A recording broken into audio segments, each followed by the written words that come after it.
Attention. Due to the nature of the films discussed, the Civil Gore podcast may contain adult language and themes.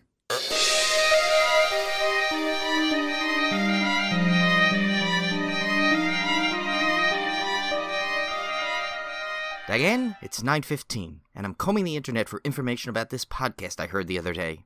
It's called Civil Gore, and it's unbelievably intriguing.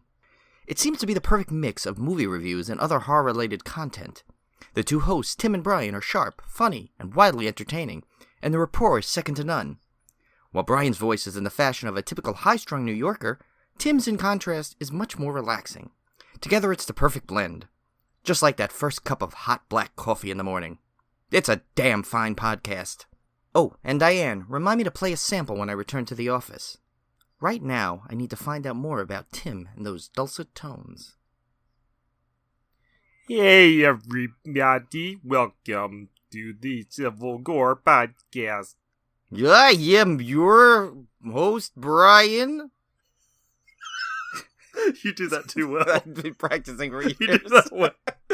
You do that way too Sorry.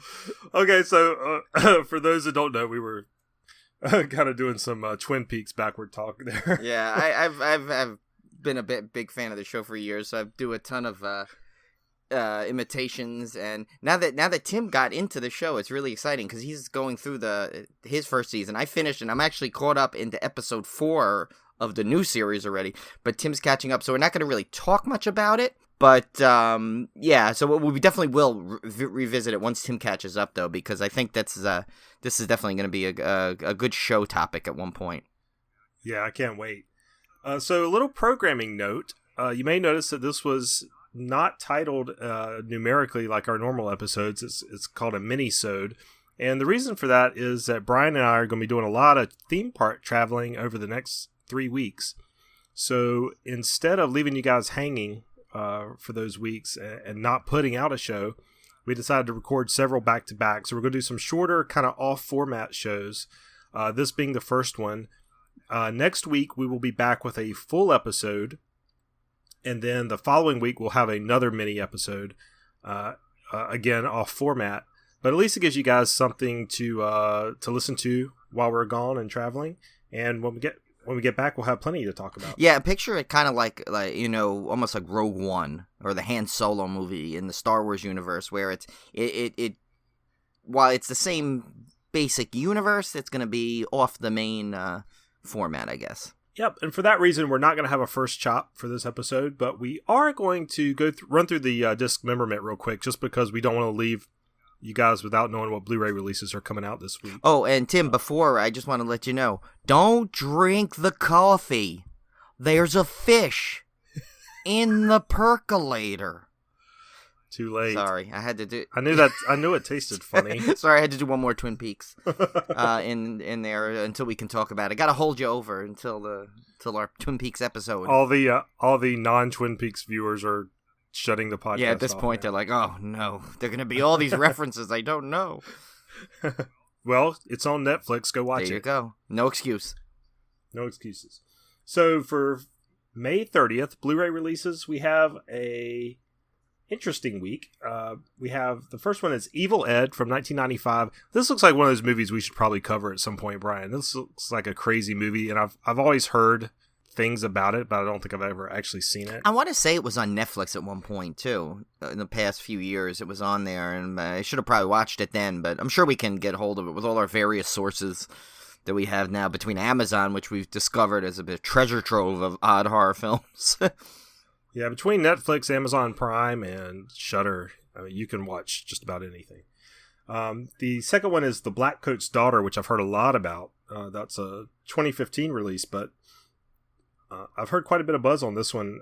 Some good, some bad, mostly positive, though. I definitely want to check it out.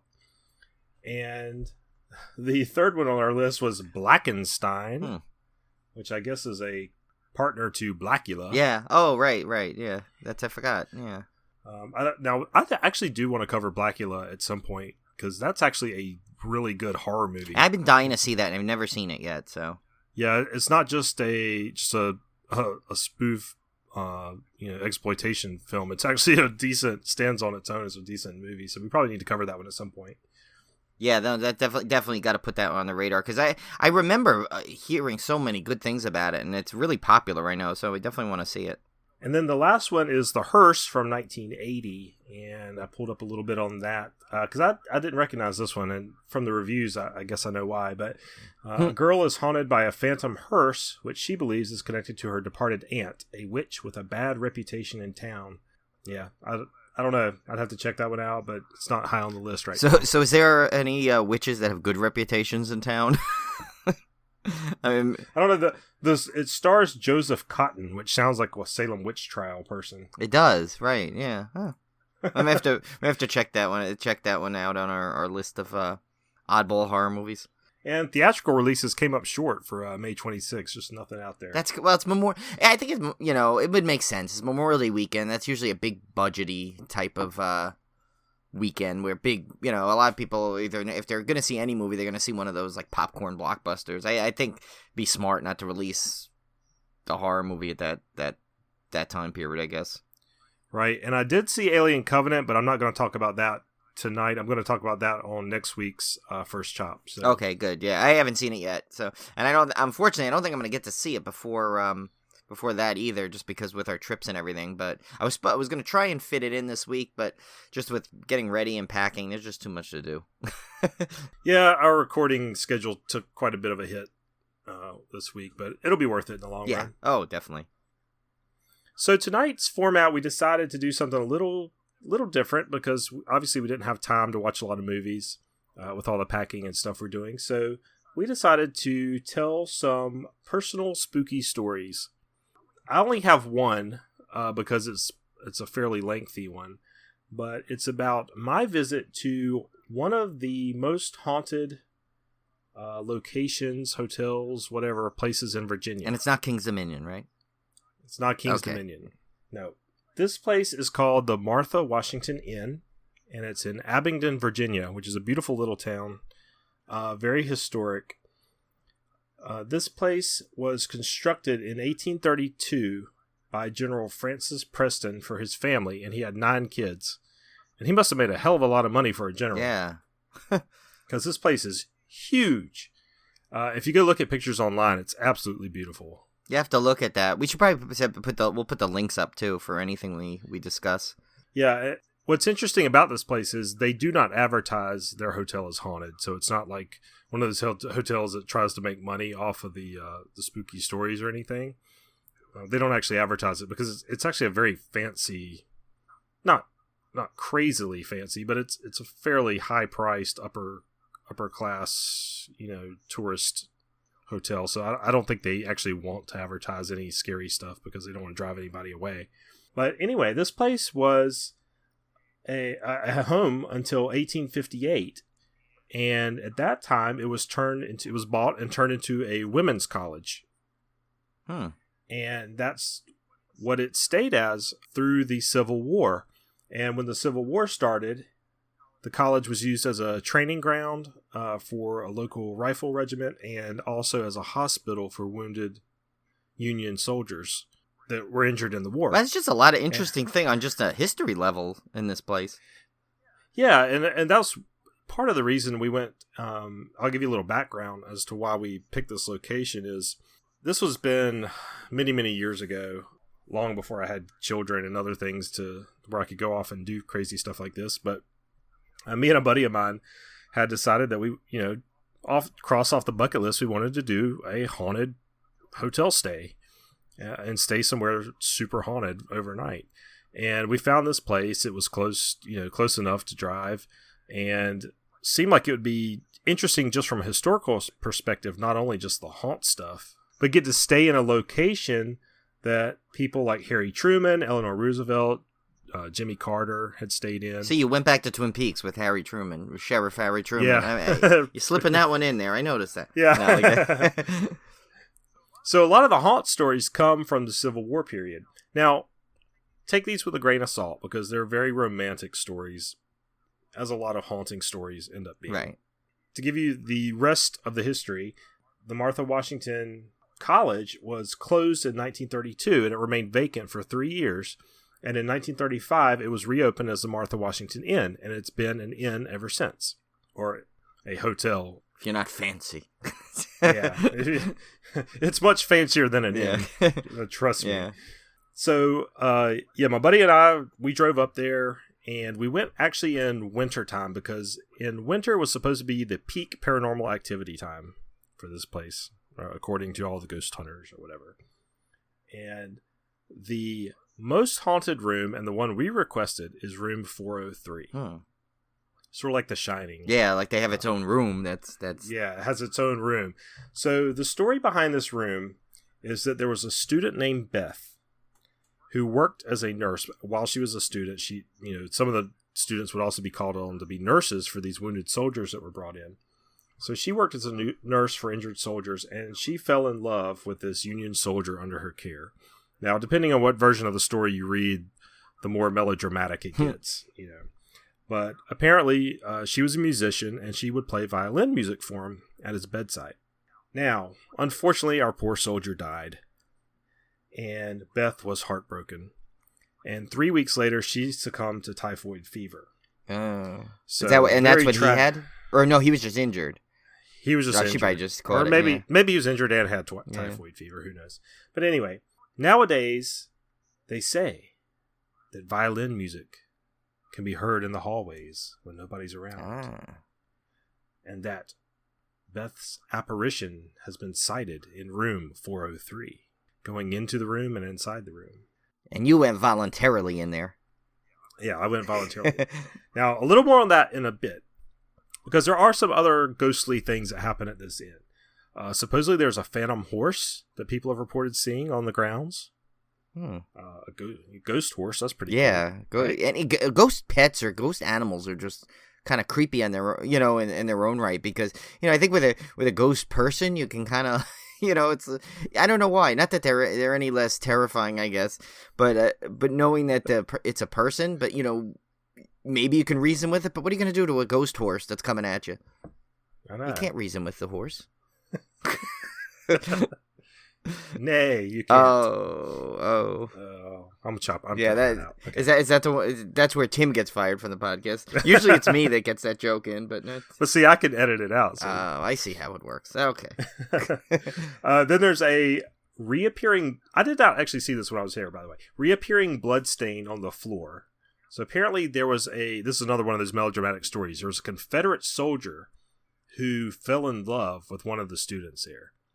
And he basically snuck in to this hospital full of Union soldiers through these back alleys and tunnels and things to see her one last time, and was shot by Union guards or whatever. And they say that this blood stain reappears on the floor no matter how much they scrub it away. I don't remember if I knew this part of the story when I was there, because I don't remember ever looking for that. Right, and the fact that you said they don't promote anything like that. It wouldn't Right. be like one of those like little like placards or something in there. Right. Yeah. There used to be, they've blocked it off now. There used to be a tunnel connecting the inn to the Barter Theater. And supposedly when this tunnel was operational, people would sense a very angry, evil presence down in that tunnel. So that was another one of the ghostly things that supposedly happened. And then the final one is that there's supposedly slaves were kept in the basement at some point in the inn's history, and people have reported seeing apparitions of these slaves or whatever in the basement. But we never got to go down in the basement. So anyway, that's a little bit of the background. So we came with all of our ghost hunting gear. We had a camcorder, a Ouija board. That was it. And you're obviously not the professional. We're not professional ghost hunters, but hey, we tried. And we get there, and what I found interesting was, even though they don't advertise the haunting on the website, the staff all knew about it. So when we checked in and they found out which room we were staying in, the clerk was like, "Oh my god, like you guys are crazy. I would never stay in that room." Were they like you see in the movies where they're like, "Oh, young boy, you don't know what you're in for." Yeah. Sort of like that, actually. And then I remember there was a bellhop that was going to bring our bags up, right? Because this place is fancy. Oh, please tell me he refused. No, you don't carry your own bags. No, he didn't refuse, but he did tell us we were crazy. Oh, okay. Because when we told him which room we were in, he was like, "Oh yeah." He's like, "Y'all are crazy." But he did tell us there was a guy. Unfortunately, there was a guy there that supposedly knew everything about the haunting in the hotel that worked there. He'd worked there for years and years. But unfortunately, I think he was in the hospital at the time we were there, so we didn't get to talk to him. Ah. But everybody was like, "You got to talk to Joe or whatever because he knows everything about the haunting." But all the staff knew about it, which was kind of cool. I thought was really. Did he leave your bags at the door and then run? I don't remember. I don't think so, but that would have been awesome. Yeah, wouldn't it be great if he goes, and here you are, sir, and then just bolts out down the hallway. I will leave your bags at the top of the stairs, but I will go no further. Yeah, this is as far as I shall go. So anyway, we got in the room, and one of the first things we did is we kind of walked around and each took our impressions of the room without the other's influence. Oh, that's smart. Yeah, just to see.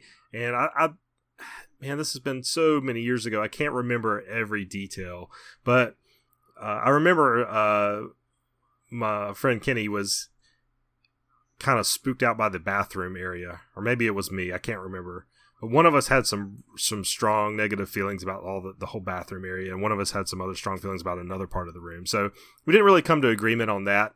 Maybe the whole room was spooky. I don't know. But it was this tiny little room.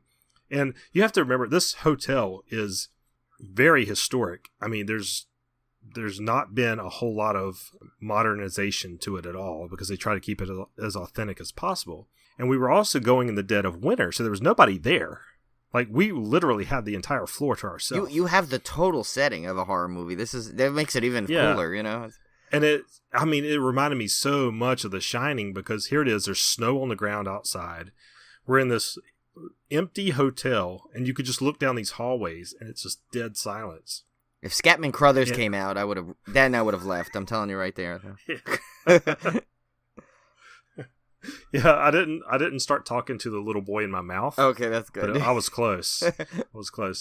So we were there for a night, but we were there for arrived there fairly early, so we did a lot of stuff in the town because the town's also got some other haunted places in it. They have tons of antique stores, which are really, really cool. They had some cool stuff in those. And we kind of went around the town, did just kind of a historic overview of the town, went into all the antique shops and stuff like that. It was a lot of fun. And it was the fanciest place either of us had ever stayed at that point in our lives. So we were kind of living high on the hog and just kind of living it up, getting drinks in the lounge and nice. and that kind of thing. So that was part of the fun of it, was just kind of get a weekend away and just kind of, be bachelors or whatever you wanted to call it at the time. So one more question: when you're down in there, were you hearing like the whispers, like they're the ones that are in 403, they're the ones? No, nothing like that. But what we did do is we left the camcorder running in the room while we were gone. Smart. So we decided, well, we're going to go drink. And we're going to leave the camcorder running. And, because we had some spirits of our own to take care of. Ba-dum-bum. So, we would leave the camcorder running. Well, I do remember we had some anomalies with the camcorder. And you hear this a lot in these ghost investigations where people go, "Oh, my battery drained," or, this wouldn't work. Well, that's what we mostly got. I remember the camcorder had a light on it, like a light, like an external light. Oh, like the old school ones, right? Yeah. You got to remember, this was years and years ago. I mean, this was the giant camcorder. Oh, like people would laugh about it today with like the Super 8 tapes in it. Oh my God. Yeah, it was really old. So, but I remember I never could get the light working, and I knew the light worked because I'd used it before. And then I remember power issues where like it wouldn't stay on, or I couldn't get it to turn on, or then it would turn off on its own. So I never got the camcorder to work right while we were there. We did the Ouija board for a little bit, but that didn't really pan out. And one of the other weird things that happened electronically was we had brought a laptop to watch a movie in, and I believe the movie was Peter Straub's Ghost Story, if I recall correctly. Yeah, this was back before Netflix, so you had to bring your own disc. So we had this laptop to watch this movie that night, and I could not get the sound working on this laptop to save my life. Now, I'm an IT guy, so I knew how to fix a computer if the sound's not working. I could not get the sound to work on this computer, to the point where I messed around with it for so long and got so frustrated with it, I finally we decided not to watch the movie. Oh my God. So the next morning, when we left, the first thing I did is I took that laptop and powered it up when we were in the car. And of course the movie played beautifully. Full sound and everything. Oh, that's creepy. So the ghost didn't like laptop sound for some reason, apparently. Or he didn't like that movie. Or he didn't like that movie. Or he thought we were making fun of her. Of her. I'm sorry, Beth. Yeah, that's right. Beth.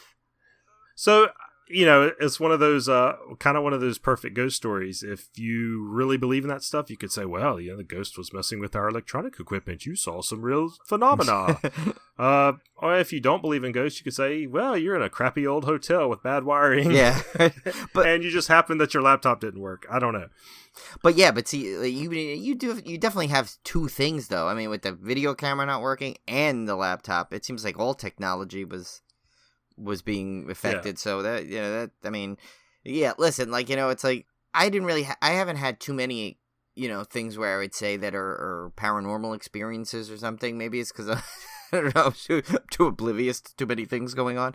I don't know, but I definitely, I don't ever not believe when someone says it, because I do believe that those things are could happen. So I would never ever say, oh, come on. I mean, I may, even the most outlandish ones, I'll say, really? But, still deep down, I'm like, well, I mean, it could happen. So. Yeah, that was, it was interesting. And the place was so beautiful and so historic that I would highly recommend, if you want to stay somewhere and you're in that area, I'd highly recommend it. We had a blast. Everybody was super nice. Had an awesome dinner there, and if you want to spend a little money and kind of live a little bit of the high life in a beautiful setting, I would highly recommend it. Ghost or no ghost. Yeah, I'll tell you, if I ever did that, I know Julie would never allow me to stay in that. She would never stay in that room because she does. It's funny. This is a story I didn't even put on, but just a quick reference to that. When it was our first ever trip to Dollywood, of all things, and we stayed at this was before we discovered our favorite place, in Gatlinburg there. But this was it was like the Music City Inn or something like that. It was just one of those things in Pigeon Forge, like right at the edge of Pigeon Forge when you start to come in and all the stuff is there. And this was our first day there after we had gone to the park. I got back and I was wiped. And I still remember I literally fell asleep, full clothes, spread out on the bed.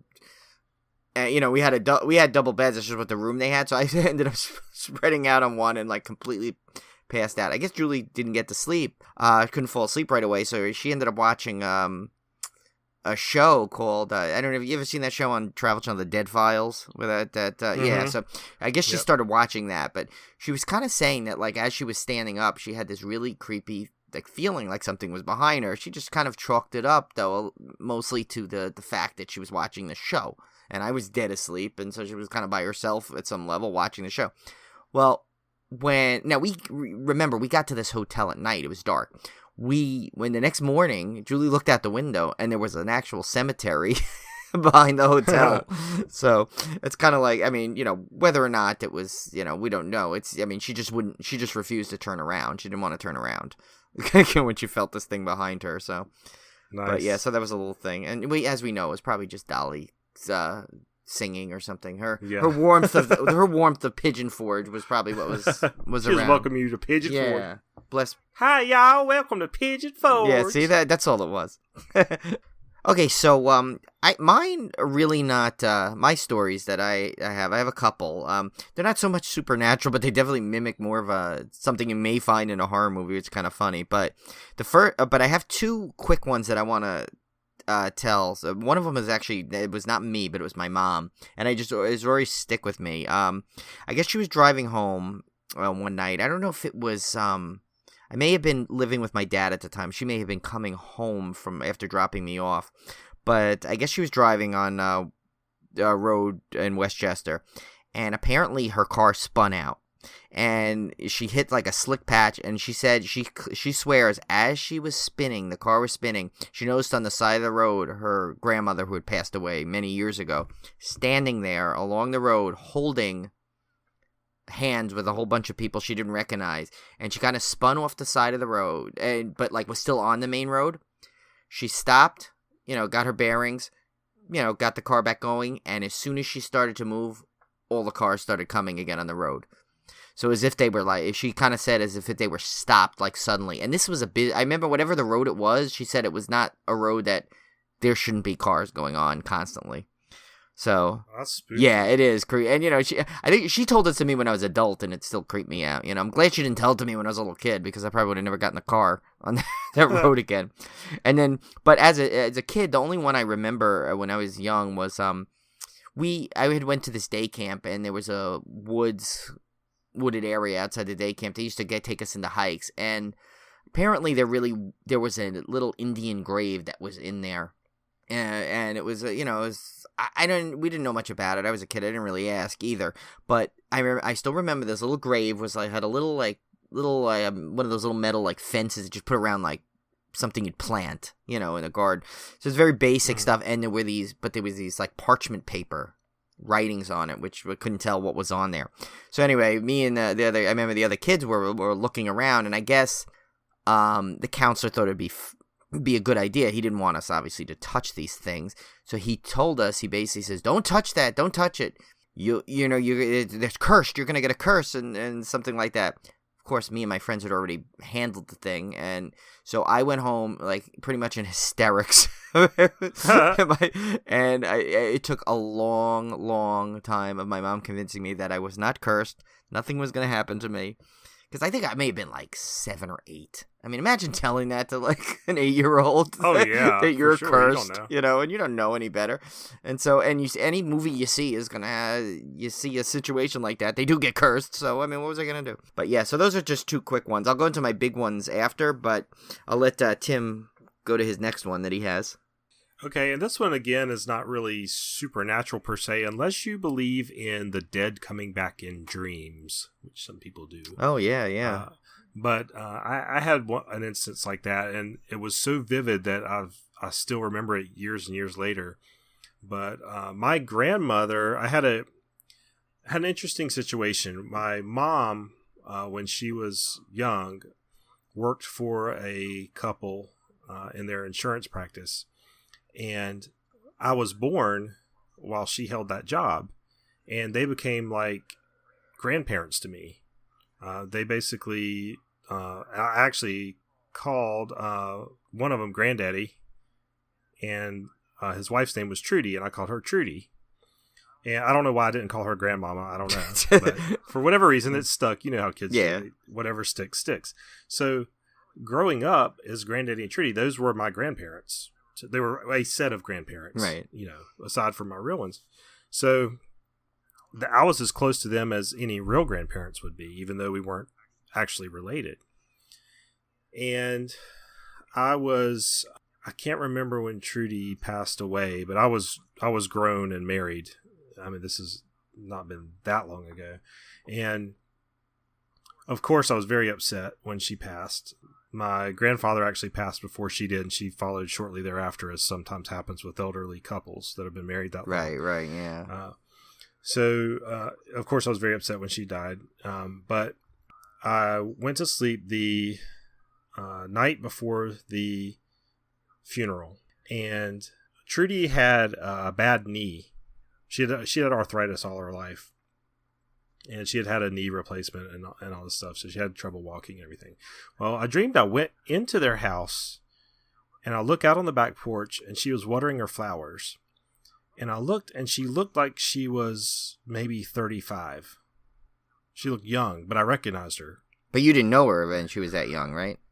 No, obviously right. not. She was, she was, I think she was almost 80 when she died. Okay.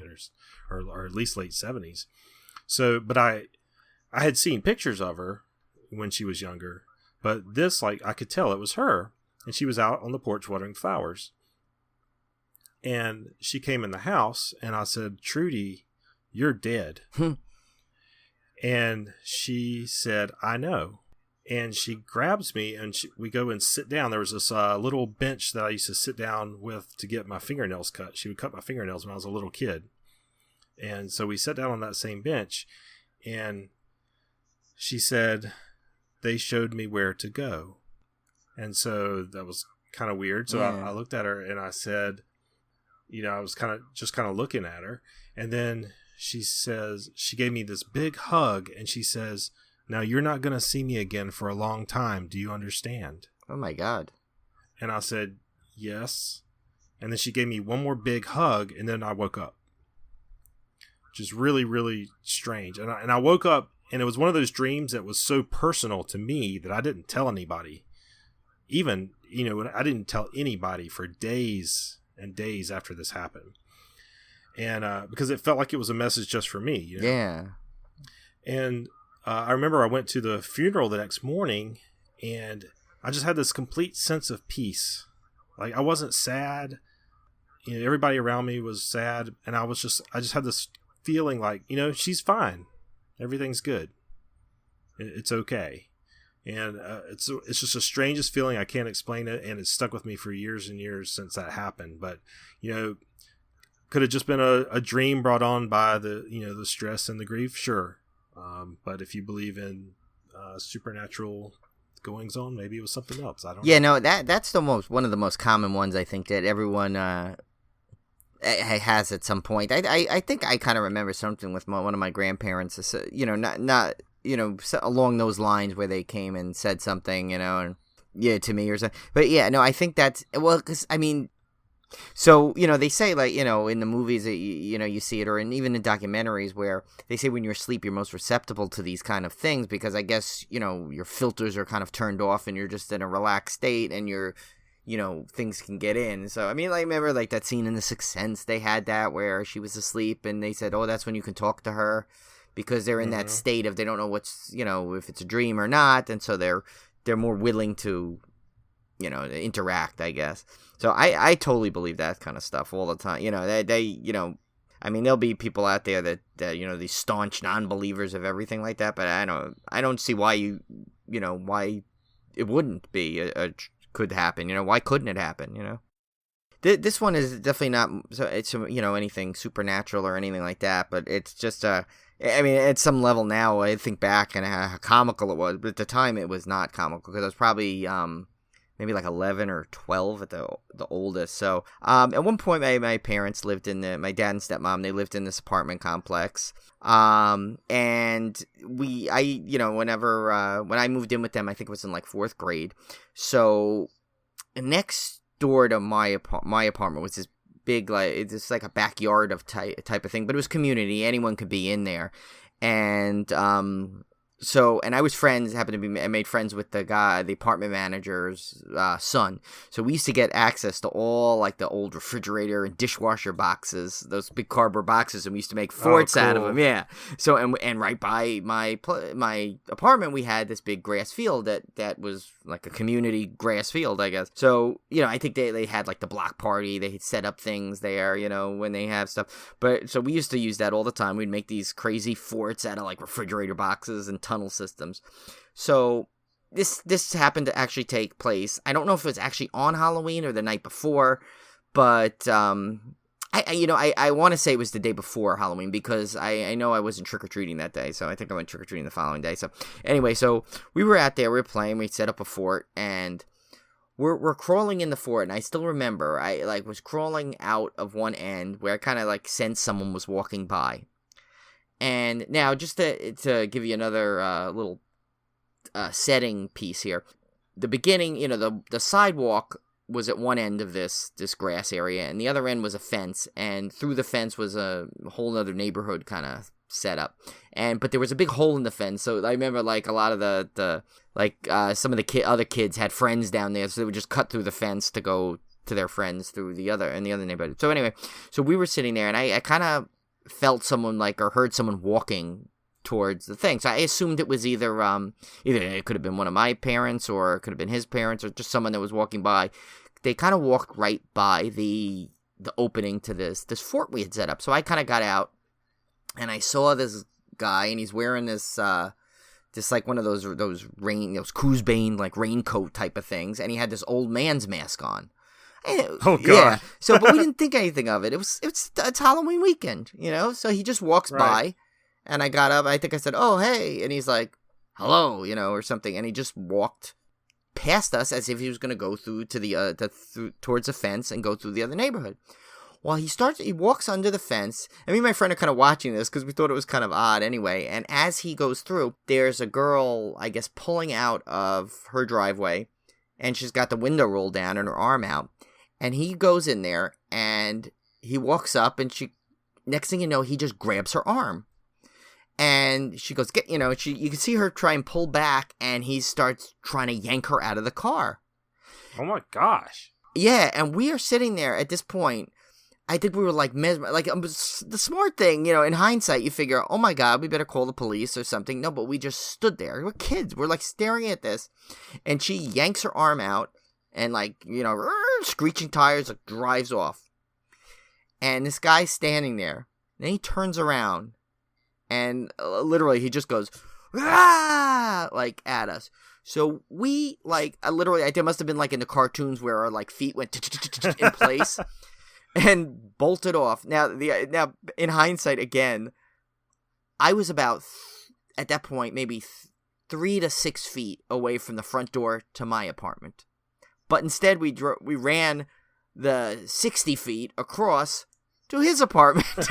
Because I think it was just the shock of it had us, like, reeling. And so we ran over to his thing. And I think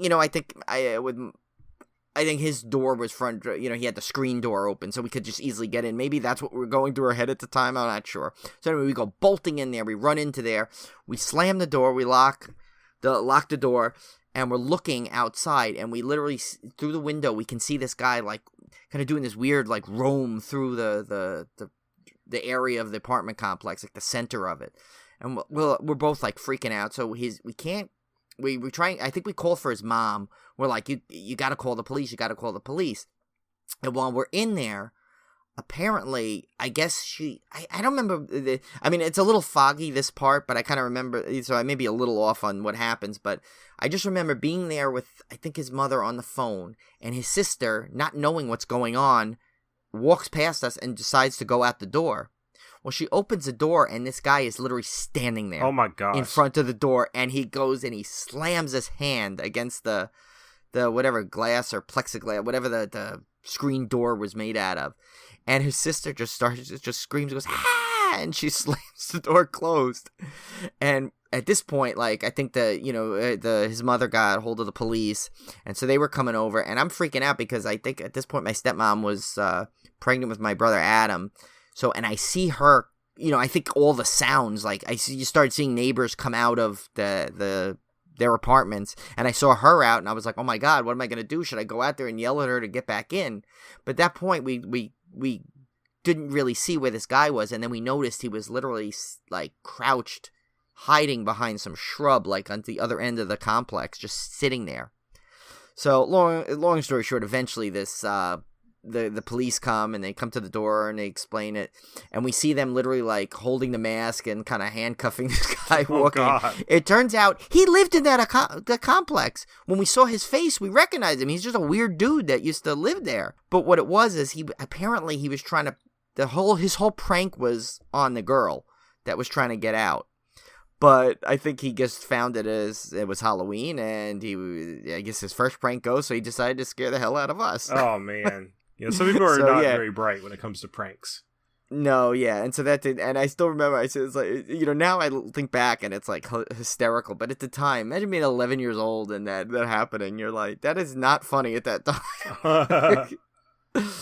So yeah, that was my other one, and my second one was this one was later on. This was in high school, and my best friend and I, Mark, we used to a lot of times I'd crash at his place on Friday night, and we pretty much just spend all night watching movies and playing video games, and whatever happened to be on Apple IIe. Remember that computer when they had some really cool games? Yeah, I loved Apple IIe.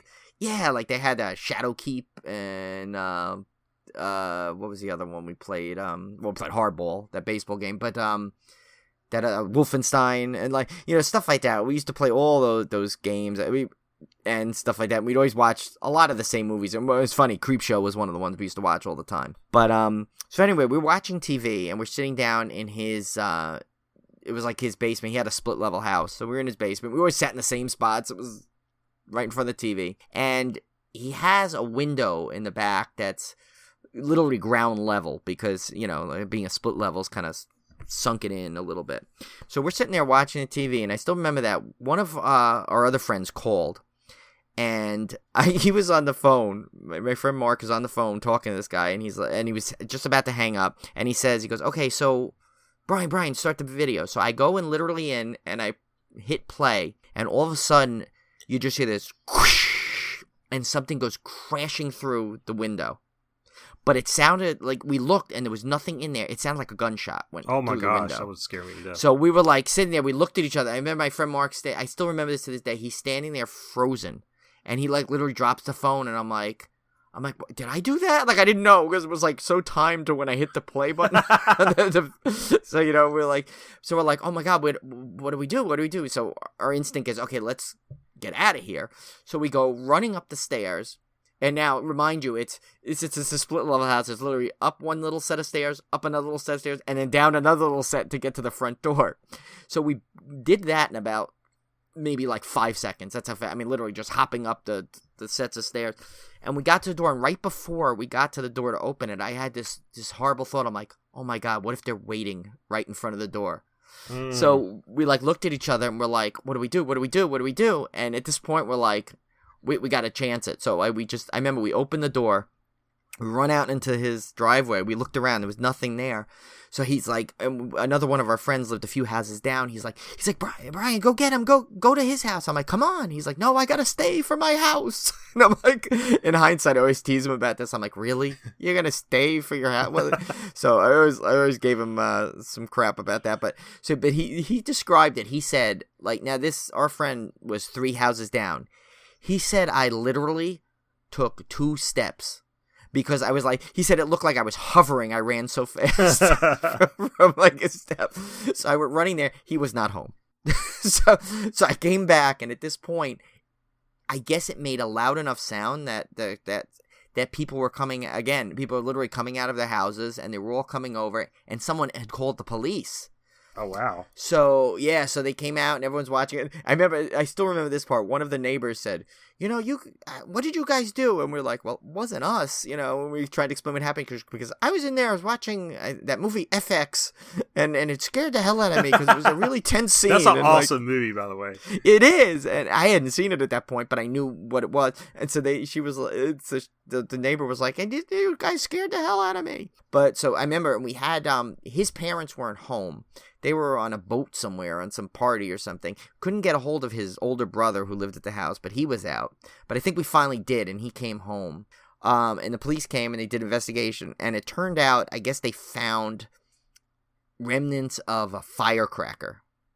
So and so like I think his mom even hired an investigator, but they turned out that they assumed that it was just supposed to whoever did the prank just meant to scare us by having a firecracker go off outside the window, but they put it too close to the window. Well, we got more than they bargained for.